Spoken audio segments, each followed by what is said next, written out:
Let's wait for 1 more minute for others to dial in, guys.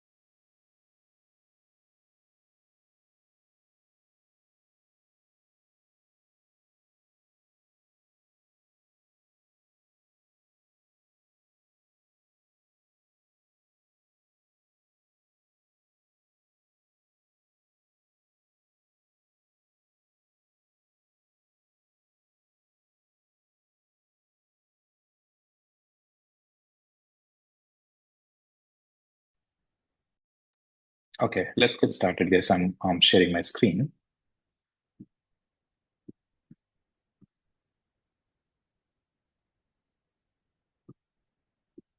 In today's session, we're going to focus on, in today's session, we will be focusing on,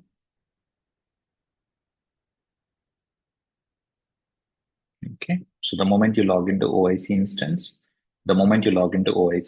this is how the home page would look like, guys. And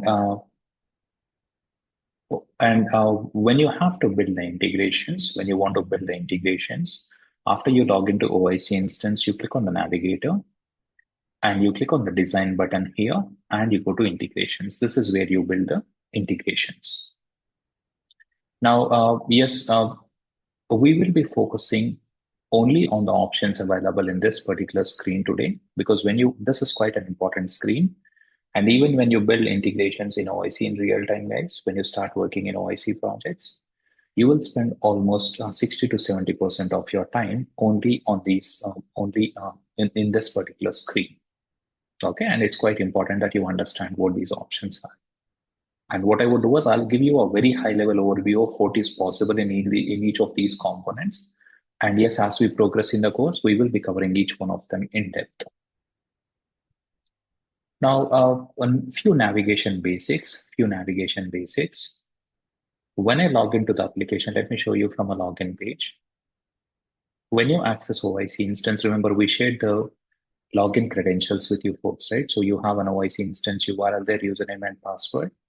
You access that OIC instance URL and you enter the username and password that is shared with you in the onboarding email, login.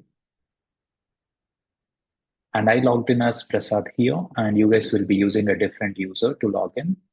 And since I logged in as Prasad here, prasad.kog is the username with which I logged in. When you go to the menu option and when you go to design and integrations, with whatever username that you logged in, that username will be applied as a filter.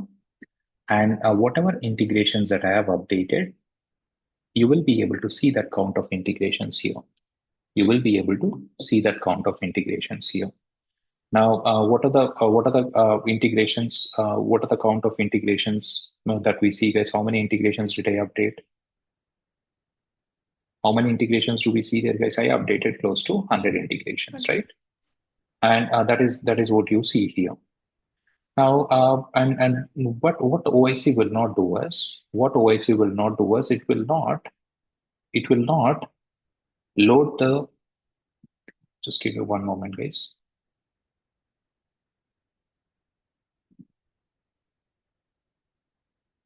What OIC will not do is it will not load all these 100 integrations. Of course, there is a database attached to OIC, and OIC will not go to that database, and it will not try to load all these integrations from a DB onto the screen. It doesn't do that. Instead, what it would do is it would only load the first 16 integrations or the latest 16 integrations that you have updated. So what it would do is it would sort these 100 integrations by last update date descending order. So whatever you have updated recently will be showing up at the top. Out of these 100, it will load the 16 integrations from a DB. Latest 16 integrations that you updated would be loaded here. And at the moment you scroll down, The moment you scroll down and reach the bottom, a next set of 16 integrations will be loaded from the DB onto the table. So when you come into the screen, you will see your username applied as a filter. You will see the count of integrations that you have updated. Latest 16 integrations that you have updated would be loaded to the table. And as you scroll down, integrations will be loaded from DB onto the screen in multiples of 16. Okay. And when you build integrations, guys, normally you will be building integrations for, you will not be able to complete the entire integration build in a day or a couple of days, guys. Sometimes you build integration for even a couple of weeks. And when you log off, say for example, I logged off yesterday evening and I logged in today morning and I want to resume the integration build. And by default, when you come here, since that is the latest integration that I was editing, I would be seeing those integrations right at the top and I'll quickly pick them up and resume the build. But what if you want to, what if you want to edit the integration that is that you have created maybe last month? What do you do, guys, in such case? In such case, do you keep scrolling down? Do you keep scrolling down, loading all the integrations and searching for your integration like this manually? We don't do it that way, guys. Instead, what we do is we have a quick search option available here, and I can search for integration by entering a full or partial integration name, right? So if I say UG58, what do I see? I'll be able to see all the integrations that are created for that specific batch here, or all the integrations which has UG58 in the name will be displayed here. So this way, I can quickly search for the integration that I want to resume build. And another option also that you have here is, yes, you can search for the integration by name, and you can also search for integration by applying additional filters if you want. Say, for example, I want to see only the integrations which are in locked state or which are in configured state. I don't want to see the integrations which are deactivation failed or some other status. Or maybe I want to see integrations only in the draft status. So what I can do, I can click on the menu option and I can say, boss, show me only the integrations in draft status. Or show me the integrations which are in any other status. So you can apply filters based on status as well. If you say, show me only configured, you will be able to see only configured integrations. Now, what is draft, configured, locked? We will cover that in day 6. We'll cover that on day 6 when we build the first integration in OIC. But for now, just remember that there are different statuses possible for integration. And when we search for integrations, we can search for them based on the status as well. And not just the status, you can also search for integrations based on style as well. In 30 minutes from now, I will talk about the different integration styles available in OIC, application style and event. And you would be able to see what style has been used to create that integration here. And in the list, if I want to see only the schedule-based integrations, only the scheduled integrations, what I can do, I can go ahead and say schedule, and that will show me only the scheduled integrations. So this way, you can go ahead and apply additional user filters if you want. Recent integrations will be showing up at the top. You can search for the integration based on the name as well. And the results will be displayed here in a tabular format. You can, it will be a list view. You can change it to a card view if you want. And when you change it to card view, you will see the integrations as a cards here. But usually clients would be happy with that list view. And whatever is the navigation basics that I just explained, right? Whatever is the navigation basics that I just explained will hold good for any other screen that you go into. So for example, if you go to connections, is my username applied as a filter, guys? Yes. How many connections did I update? 98, right?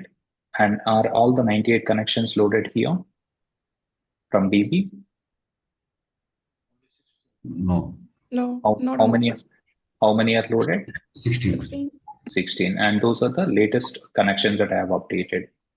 And if I want to edit a connection that I created maybe 3 weeks back and it's not there in the list, should I keep scrolling down and search for it? Is that the only option? Additional search. I can search for the connection by name itself. So if I go ahead and say UG58, I'll be able to see those connections. Okay, and can I also apply additional filters apart from username? Yes, I can. And since it is an integration, we were having integration style and other things. In case of connection, what do you have? You have an adapter type. So, for example, if I want to see all the ERP connections created, okay. If I want to see all the ERP connections created, or if I want to see only the connections in draft status, I can choose that. So you can also apply additional filters as well if you want. And if we go back, so and you also have a list view here, you can change it to card view. So the navigation basics that I covered apply for all the modules. And one important point for you to note is, you see my username is applied as a filter, right?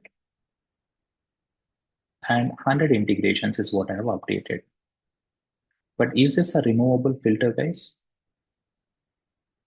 Let's see. If I click on that into mark, if I click on that into mark, what has happened? Increased. My username filter has been removed. And how many integrations are we seeing? 904. We're seeing 904. So when we logged in initially, okay, so when we logged in as Prasad, his username is applied as a filter, and we were able to see 100 integrations with that username as a filter. But the moment I take off that filter, how many integrations I see? 904 integrations I see now, right? Now, what does it mean? It basically means that there are 804 integrations created by others. Yes or no, guys? There are 804 integrations that are created by others. But the most important point that I want all of you to take note of here is, Prasad has logged into the system. He has taken off his filter. He is able to see all the integrations that exist in this OIC instance. I can see everything. All the integrations exist in this OIC instance. I can see the integrations created by Soma. I can see the integrations created by Aruna, and so on. Or in other words, and this is a problem in the design screen. We are in the design screen, and this username filter is applied.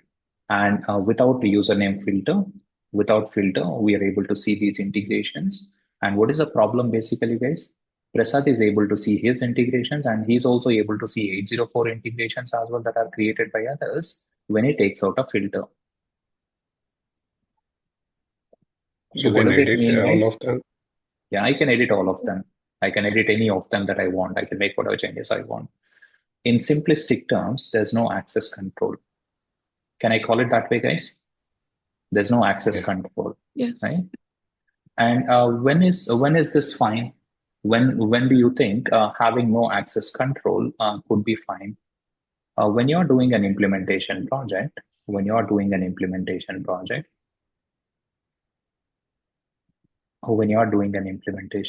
let me close all other tabs here.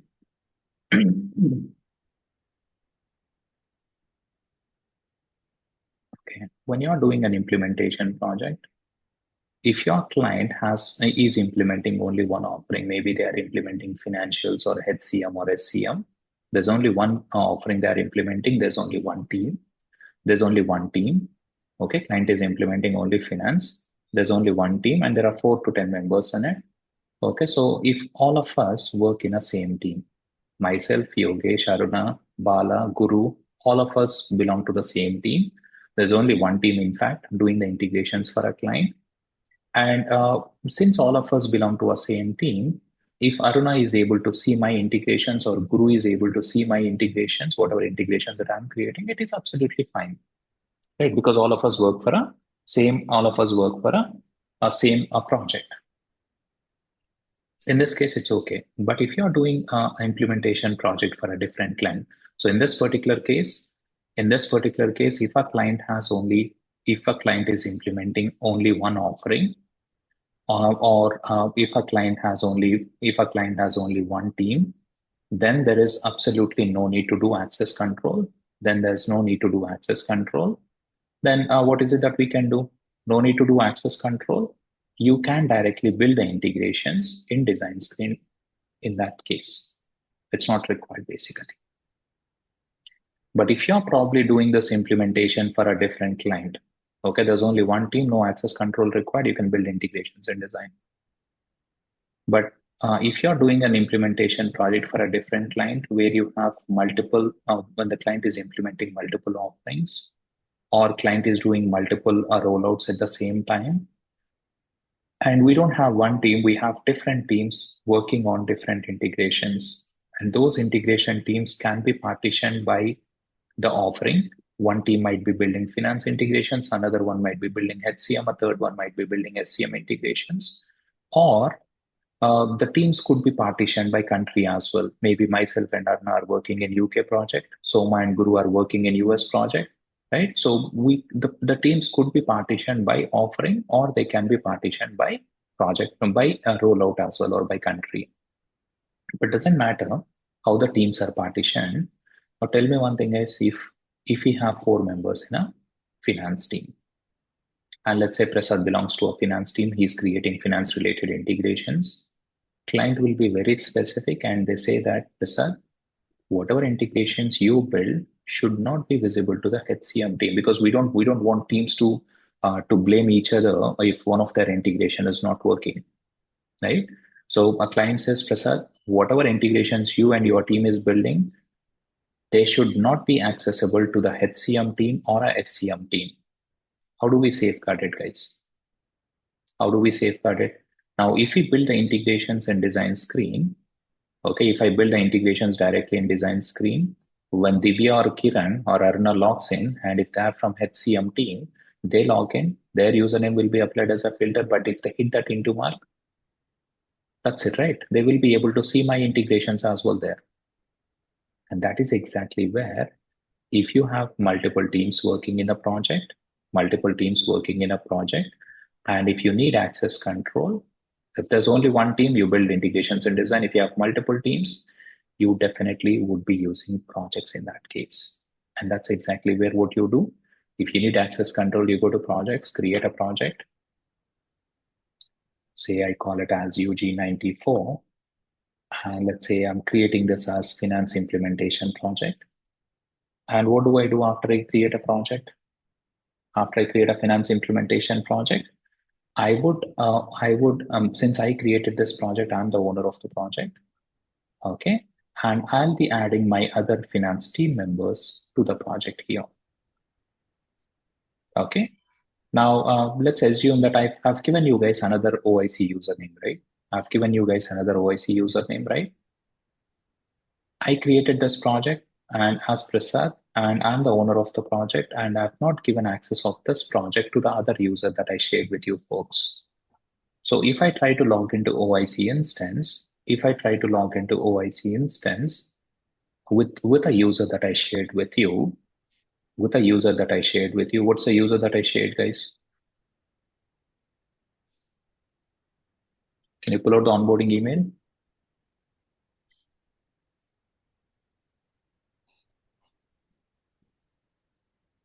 It is ugoic.approver1 login is what I shared with you guys. And if you look at the onboarding email, you will have this username and password. And I'm logging in as a different user here. And when I log in as a different user, I'm hearing some hissing noise, guys, background noise from your end. So yes, only when you answer your question, please unmute, then go back on mute, guys. Otherwise, we keep having that hissing sound in the background and it would irritate everybody when they watch the recording. Now I logged in as approver 1 and I click on the menu option here. Go to projects. Okay, assume that this is Aruna, logged in. And when she logs in, her username is applied as a filter here. And is she able to see the project that I created, guys, for finance team?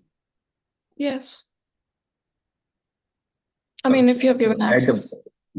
Yeah, I have not given access. But one thing that you notice is your username is applied as a filter here, and you are able to see 98 projects. And obviously, this project is not showing up by default. By default, it is not showing up here. But the moment you take off your username as a filter in the projects here, you will be able to see that project. Okay, you can only see that project. But what if you try to get in? What if you try to get in? It's just a view access you given, I think. Right. I didn't give any access so far. Permission denied. Yeah. So I logged in as Prasad. I created a project. Only I'm the owner of the project. I didn't give you access so far. I didn't give access to you. And if you try to access my project, what does it say? Sorry, boss, user, you don't have privilege to perform this action. You cannot get into the project. Now, if I go ahead and add approver one here, okay, if I go ahead and add this particular person as a member here. Now, when I add him as a member here, then what would happen? Assume that this user is from finance team and he needs to build a finance integrations in the project. What I can do now that I have added this person as a member in the project, he would be able to get in and he would be able to do the build. So this way, projects would help you to do the access control. And if there are multiple teams working in an implementation project, and if you need the access control, we will not be building integrations in design screen. We will not be building integrations here. Instead, you will be creating separate projects for separate teams, and you will be granting access accordingly. And there are also a few more points that you need to know about the projects, guys. There are also a few more points that you need to know about the projects, like different levels of access that you can give to the users. And we will be focusing on it. We'll be focusing on it when we do the first REST API in OIC. Okay, I'm sorry, guys. As I mentioned yesterday, day 1, day 2, I cannot keep it interactive. If you have questions, jot them down. I will only be able to take them at the end of the session. If I start taking questions, it goes all over the place. And you will call me later on and say, hey, Prasad, don't you know how to do a crowd control? Okay, so let's take questions towards the end. So now you understood what is a InDesign and what is a projects. So there are two places from where you can build projects in OIC. So from where you can build integrations in OIC, design and projects. And remember, guys, this projects feature was not there in OIC Gen 3. Which version of OIC instance are we using, guys? Gen Which 3. version of it is Gen 3? And only in Gen 3 you have this projects feature. If it is OIC Gen 2, the look and feel and everything would be different. And this projects feature itself was missing there. And in fact, that was the feature that we were missing very badly in Gen 2. Okay, if somebody asks you which instance, which version, just one quick look at the options would tell you which version it is. If you see project, that means it is Gen 3. Now, if you go back in here, we build integrations and we have two options here, create and import. And create is what we can use to create integrations in the dev instance.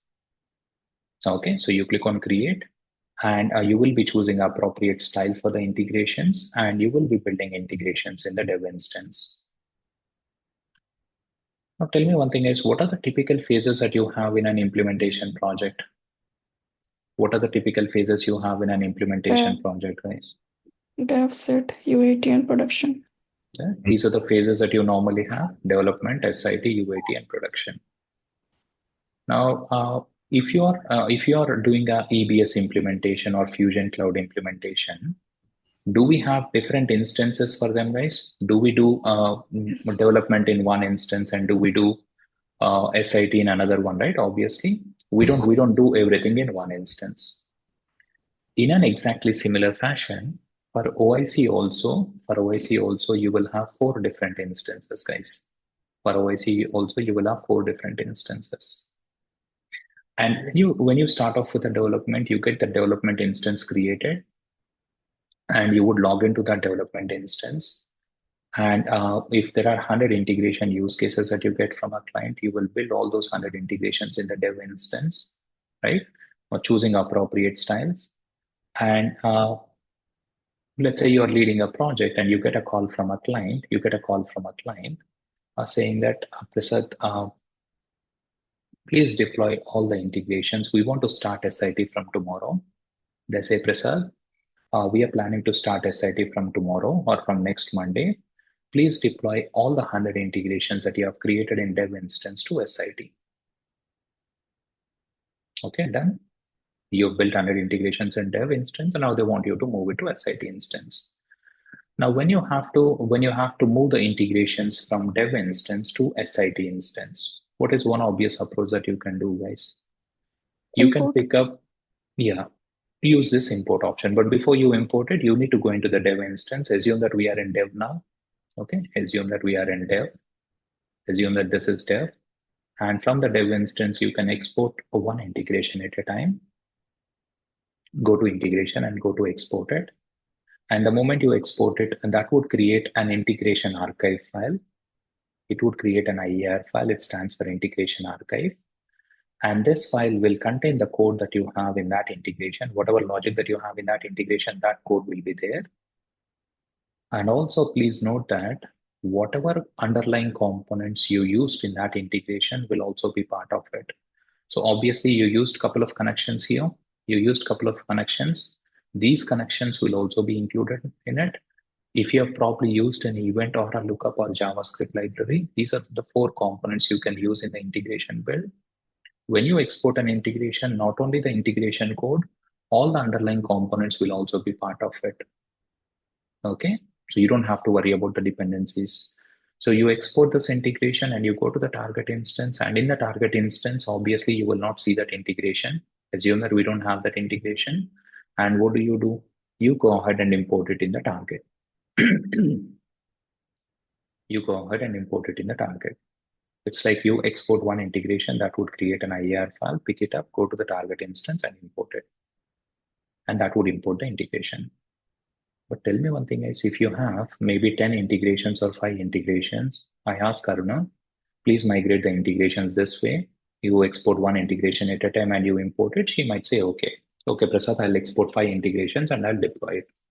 Or if there are 10 integrations, she might still say, okay. But if I have 500 integrations created in dev instance, and I go to Aruna and I ask her, please export one integration at a time, repeat it 500 times, go to the target instance and import it. Would you be happy with it, Aruna? No, either package. Obviously, there should be a better approach, and that's exactly where package comes in. So when you build integrations in OIC, irrespective of the style that we choose, we have an option to put those integrations into a package so that when we have to migrate the integrations from one instance to another instance, you can deploy them in bulk into the higher instance with the help of package. So if I'm probably integration lead, I will send out a clear-cut note to all my team members saying that, boss, if you're building integrations related to ERP cloud, meaning if you are doing an invoice import integration, or if you are doing a journal import integration, or if you're doing, say, any finance related or SCM or PO integration, finance or SCM related integrations, I'll ask them to put it in ERP package. And when you enter a package name here, you can choose an existing package or you can type in a new one. You can type in a new one or you can choose an existing one. Okay. And I tell the team if they are building something related to HCM cloud, I'll ask them to put it in HCM package. Maybe they're doing employee import. I'll ask them to put it in HCM package. So I tell developers very clearly into what package they need to place the integrations right at the beginning of the project itself. And if all the developers would have followed the instructions accurately, right? 70 integrations would have been there in ERP package, 20 would have been there in HCM, 10 should have been there in sales package, right? So when I got a call from client today, they said we want to please deploy all the integrations to SIT, and let's say they ask me to deploy ERP related integrations or HCM integrations first. Then what do? I go into packages and I'll search for the packages here. And when I go and search for a package, I should ideally be able to see 3 packages here. And in those 3 packages, I should be able to see these integrations. Assume that this is HCM package and assume that this is ERP. In HCM package, how many integrations I should have seen? I should probably see 20 integrations here.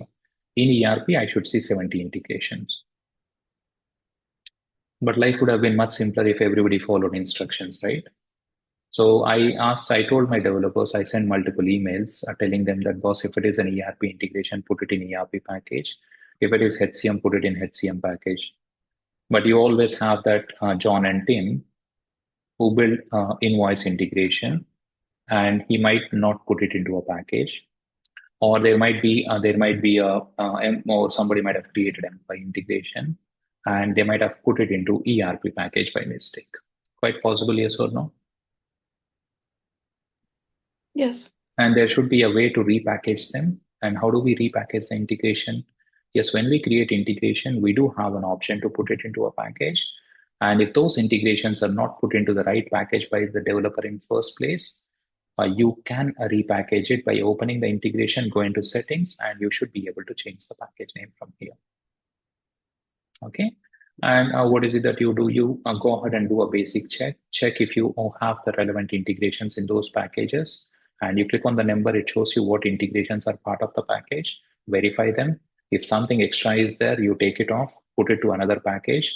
Or if some integration is missing, you go to that integration, include it in the package so that it shows up here. And once I make sure that I have the required integrations here, what do? Assume that this is ERP package with 70 integrations. I just have to export it. And when I export it, it would create a PAR file.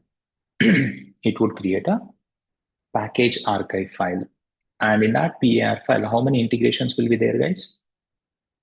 33 integrations will be part of that PAR file. And not just 33 integrations, all the connections, events, lookups, and libraries used in those 33 integrations would be part of that PAR file. And let me clarify it up front.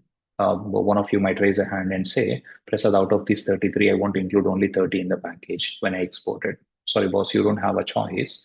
If you want to exclude few integrations when you export the package, you go to those integrations, put it into a different package.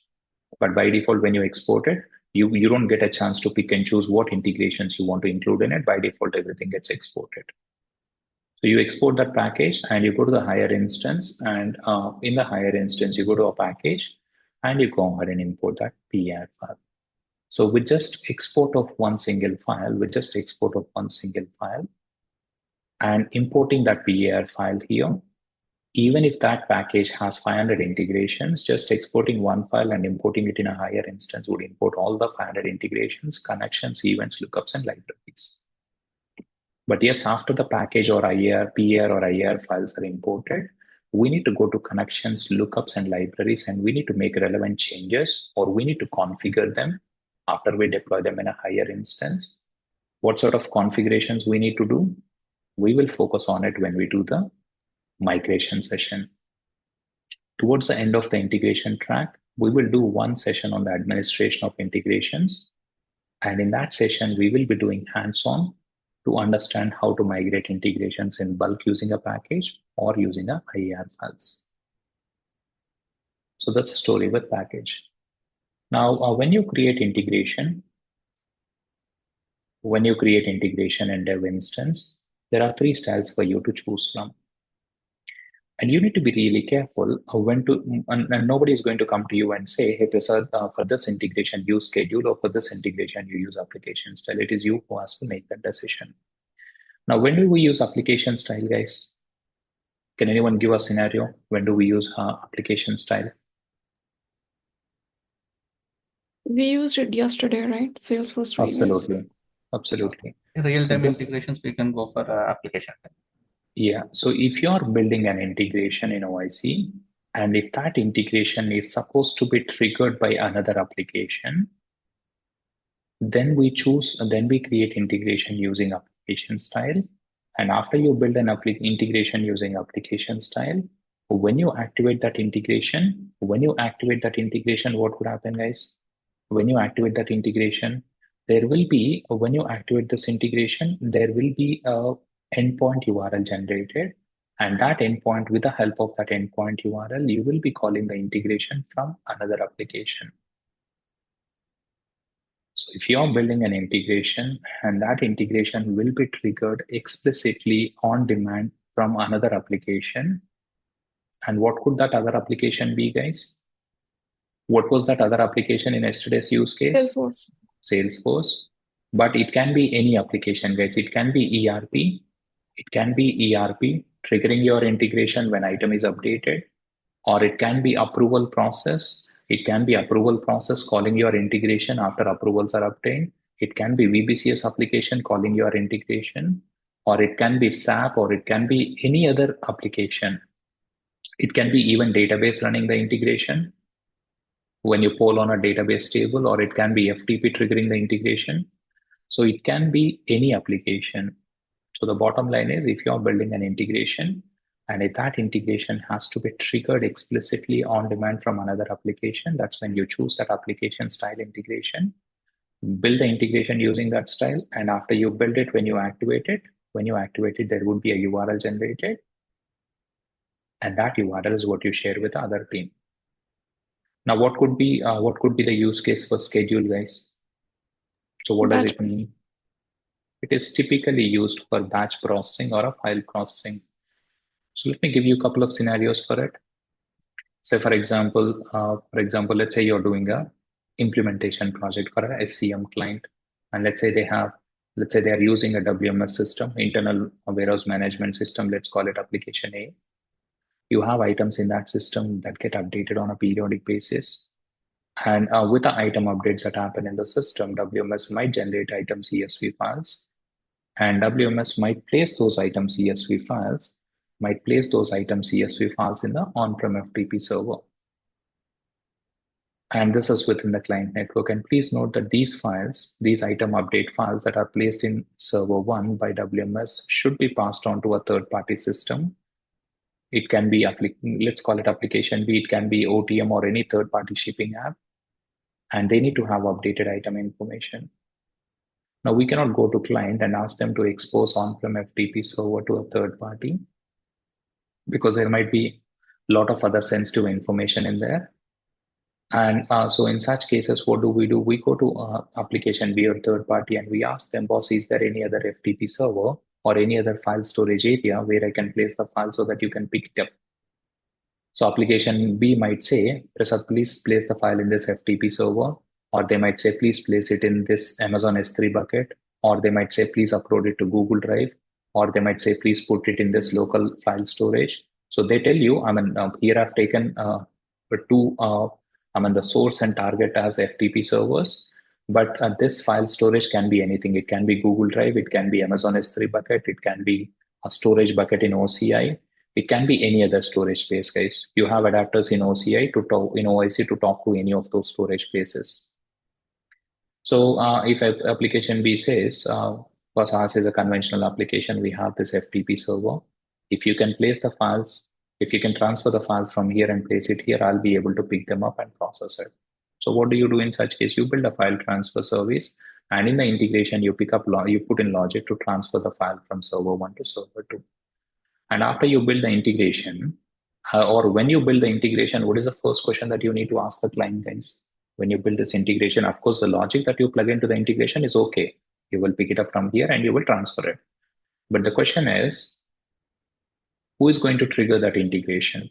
Or how will that integration be triggered? You go to WMS system and ask them, boss, do you have, or does your system has the capability to invoke an integration? If WMS says, yes, Prasad, our system or application can invoke an integration, then what do you do? When you build this file service or transfer service, what do you do, guys? You build it as application style, activate the integration, you share the URL of that system of the file transfer service to WMS system, and they would trigger your integration. After they place the files in server 1, they would trigger the integration. But in most cases, what would happen is, especially internal applications that clients use, they do not have the capability to invoke web service. And WMS might say, application A might say, sorry, boss, my system has a capability to spool out the files and put it in servers, but it cannot invoke a web service. But one thing they say is, we don't do it. We do this. We generate these item CSV files and put it to FTP server on a periodic basis. It could be every 1 hour, or it could be once per day we do this activity. So they say, if they say they would write the files once per day, and they do this at 1 o'clock every morning, And what they say is, Prasad, is it possible for you to build an integration and run that integration every day at 1:30? Maybe have a half an hour buffer and run the integration at 1:30. What do we do in such case? You build a file transfer service, not as an application, because if I build it as application, I share the URL with WMS, they cannot call it. Instead, my integration should run automatically at 1:30 every day. So I build the integration as schedule, and I plug in logic into the integration, and I schedule the integration to run at 1:30 every day. And when it comes to scheduling options, you have pretty much everything that any scheduling requirement you get from clients, you can achieve them. This is one scenario. And what are we trying to do here, guys? All we are trying to do is transferring a file from one location to another location based on a schedule. That's okay. But sometimes you might also have to transfer the files. Sometimes you might also have to transfer the files not transfer. Sometimes you might have to pick up the files from other systems that you receive, and you might have to load it into ERP or HCM cloud as well. Let's say you're doing an implementation project for HSBC client, and they have a core banking system where journals get created all through the day. And after close of business, core banking system will run a process at their end, and that would generate a journals file with all the information in it, maybe 50,000 journal lines in it. And core banking system will place the journals file in FTP server at 3 o'clock. And as usual, core banking system cannot invoke an integration even if you give an endpoint URL to them. In such case, we build an integration as schedule one. We schedule it to run at 3:30. And from the scheduled integration, we pick up a file from FTP server, and we do the required transformation, enrichment, validation. You can do anything you want. You can dump the data to DB, do all the transformations, validations, and then you can prepare a file in FPDA format and load it into cloud. FPDA is basically a data load process that you need to follow to load the data into ERP cloud. Finance or SCM modules, bulk data upload has to happen through this. The same use case, it's just that instead of core banking system journals, assume that it is a custom application, .NET or Java application, where you have HCM employees or departments getting generated. They place the file at 3 o'clock in FTP. Scheduled integration, pick up a file, do the transformation, validation, or enrichment, and we have to load those employees or departments in bulk into HCM cloud. And how do you do it? We don't use FPDA. Instead, we use HCM data loader for it. Okay, and these are the two bulk data loader options to load the data into finance and SCM modules using this, HCM modules using this. Now, these are all the use cases, guys. These are all the use cases that we're going to build as part of the training sessions for the next 2 months. So if you scroll up here, we see we would be doing an FPDA automation service to help you understand how to do an automated file upload into FSCM modules. We do a HDL automation to do automated file upload into HCM cloud. And these are scheduled integrations, right? We will also be building 2 app-driven orchestrations, application-style integrations. We will build a complex SOAP service to import journals into cloud, and we'll build complex REST API to import POs, so that you see different types of integrations and different business objects. And we would build these 2 as application style, and these 2 data loader services to do an automated file upload into FSCM and HDL modules. And remember, guys, we spoke about only the inbound integration so far, right?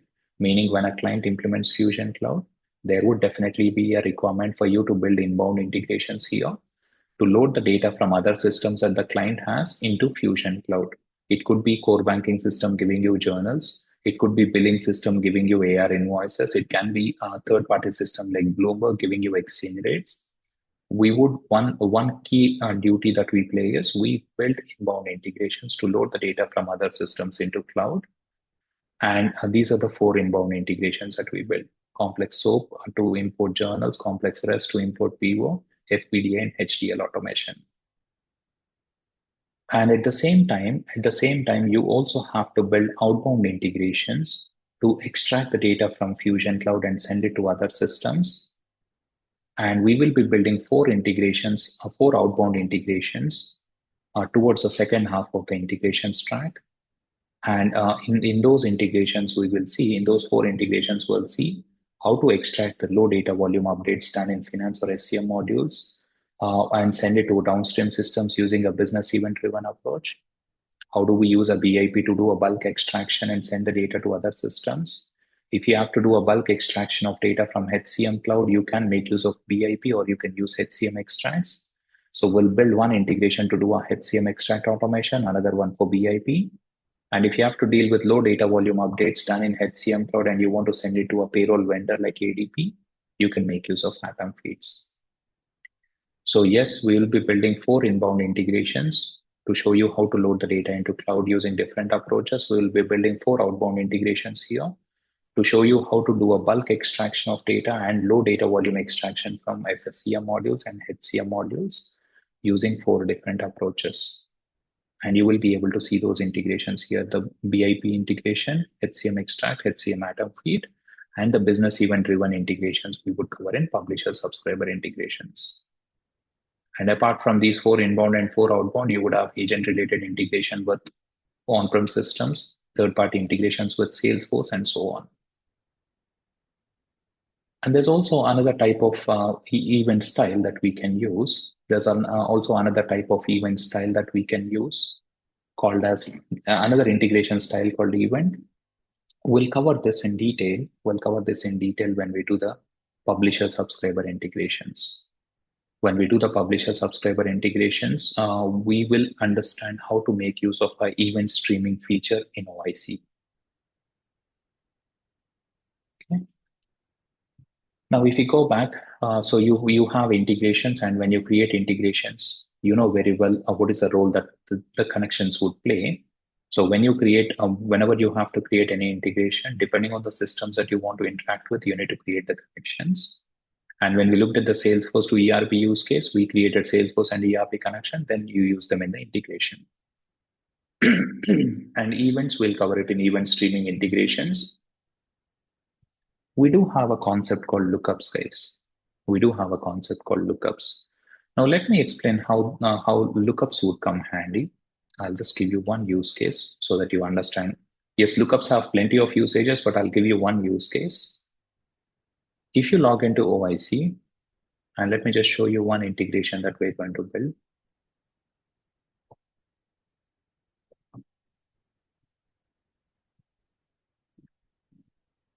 So this is a journal import service. This is a journal import service that we're going to build as integration 4, right? So as this integration or in this integration, we would be building this journal import service and focus only on the bits that I'm explaining, guys. So this integration, if you see, we will be spending almost 5 to 6 sessions on this particular integration build.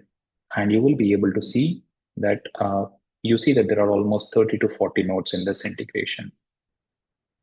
And we will be building complex integrations, which are going to look something like this. Like, we don't just scratch the surface and say course is done. Now, on a very high level in this integration, what we try to do was assume that we're doing this for HSBC client, and they would be giving you a journals information. HSBC will be calling your integration from core banking system, and they would trigger your integration passing journal lines as input. Let's say you get 100 lines or 1,000 lines as input. We need to import those journal lines into ERP cloud, create a journal there. So once we receive those 1,000 lines, what do? We use ERP cloud connection. Remember, we used ERP connection yesterday, and I've shown you how to call a location service, right? To create a location in cloud. So we'll use that ERP connection here, and we'll call the journal service. And all those 100 lines we receive here, those 100 lines will be inserted to the interface table. Then we had to submit one job, import journals job. So we use ERP connection and submit a job, import journals job to process those interface records. And after you submit a job, we wait for a minute and we try to get the job status. And based on the job completion status, we want to send out a relevant email notification. So if the batch is imported successfully, I want to send out a success email notification. And if the batch has ended in warning or error, we send out a warning notification. And when I send an email, I can, of course, hardcode the email IDs. But does anyone see a problem with this approach, guys? Like hard coding the emails? Yes. The What's the person problem? might leave. Person might leave. So, and if a person leaves, what would happen? Client will have to search for either you or me, meaning integration specialist. We need to bring down the service. We need to edit the notification, change the email ID, and put a new email ID here. And if that person also changes, again, integration specialist is required to make the change. Any approach that comes to your mind? Group. Assigning a group. That's exactly Lookups. where a lookup comes into picture. And what is it that you can do? You can go ahead and create a lookup. You can go ahead and create a lookup to store common properties like email IDs, FTP directory paths, and so on.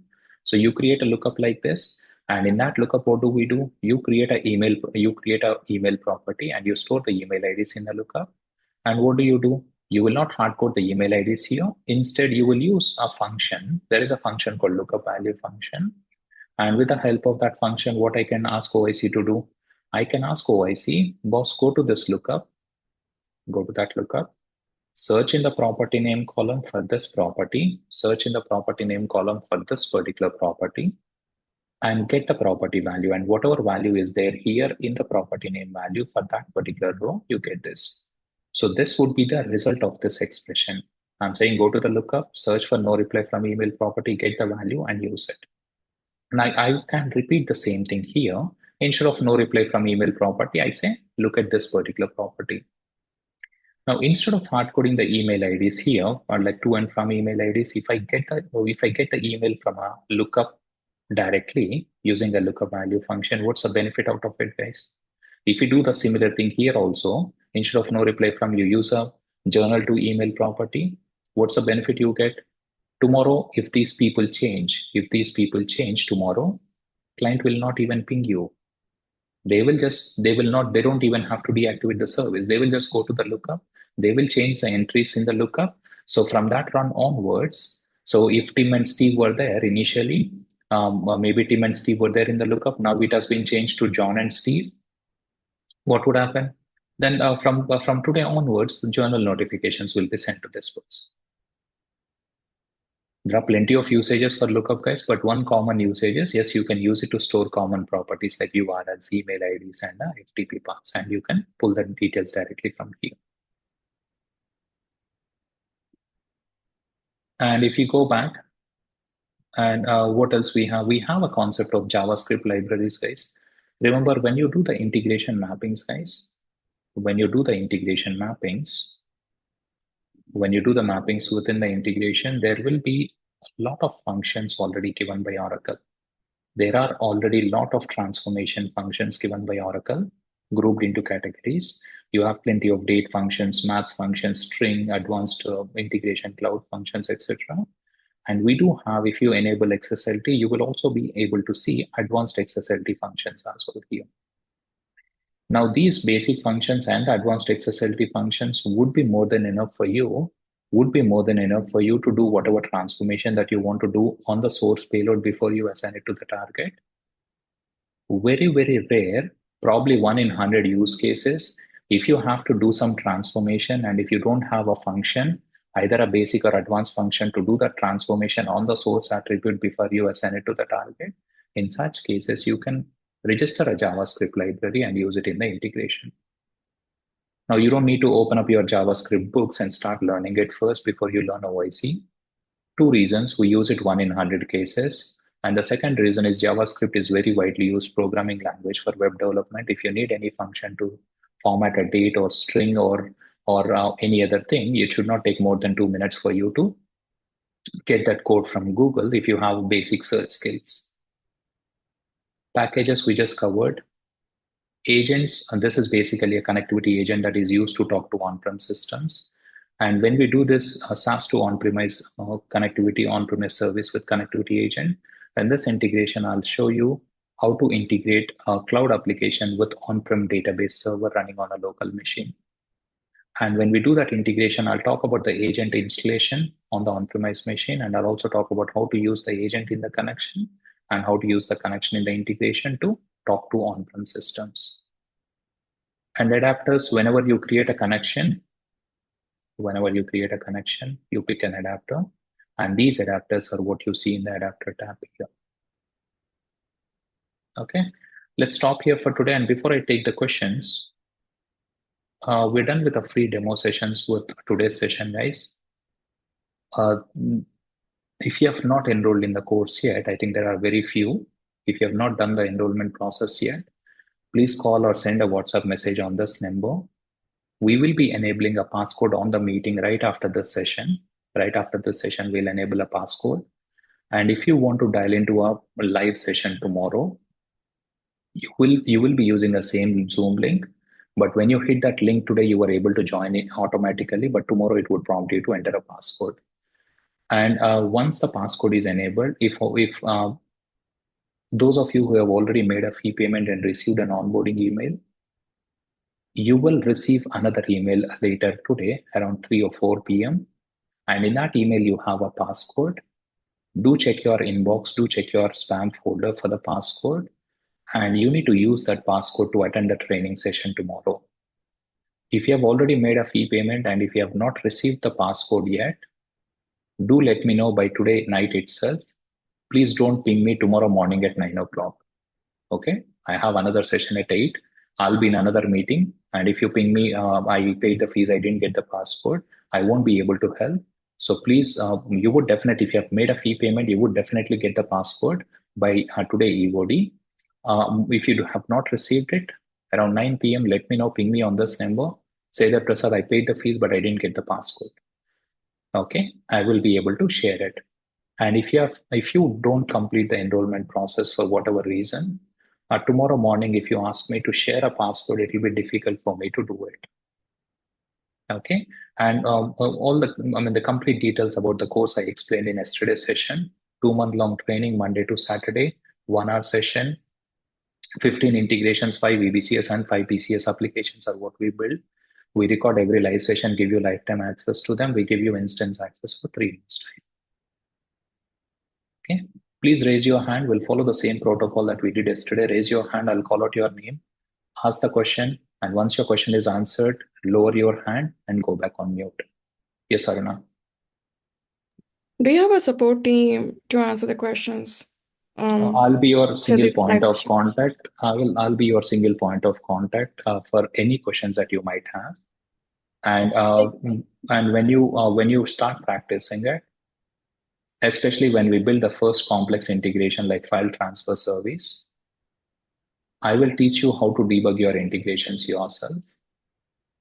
So that when you practice integrations and if your integration errors out, you know what exact approach you have to follow to debug your integrations. The simple answer is no. We don't have anybody else to help apart from Prasad, and I'll be your single point of contact. There are certain, last thing is, have you also, there's one application, Oracle Unifier. Sometimes some application doesn't have an option to invoke. You use SOAP or REST in such cases. Okay, so that's where that option comes. Yeah. Okay. Yes. Yes, Oma. Okay, thank you. Thank you. Okay. Yeah. My question is, do you have an admin role for this When we OIC do page? tomorrow and day after, we will be focusing on web service basics. Tomorrow and day after, we will be focusing on web service basics. Like we do SOAP services tomorrow, REST APIs day after. And once you're comfortable with this, with the SOAP and REST APIs, on day 5, I'll take you to OIC. I'll take you to OCI screen. OCI stands for Oracle Cloud Infrastructure. On day 5, I'll take you to OCI screen. I'll show you how to create a new OIC instance. I'll talk about how to create users and how to assign them roles so that those users will be able to access OIC instance. And when you assign roles, yes, admin, developer, viewer, those roles would come into picture, and we'll cover all of that in detail on day 5. And once you're clear on how the OIC instance is provisioned, how the user access role is done, we would go ahead and start building integrations from day 6. Got you. Okay. Thank you. Yes, Varun. Yeah, hi Prasad. This is regarding that instance. You said like you provide for 3 months, right? Then after 3 months, if we require, then is there any You call, possibility like you can definitely extend it. Call me on this number. I'll tell you the process. yeah? And one small thing. Tomorrow onwards, you will explain about soap and rest, right? For that, Correct. do we need any prerequisite like Java or anything? No. Okay. Yes, Ramesh. Yeah, my question is, hi Prasad. My question is related to like user creation and roles assignments. Let's take it up on day 5. Yeah, that is okay, fine. Yeah. And who is the responsible in the real time? OCI administrator would take care of it. So there will be a team like admin.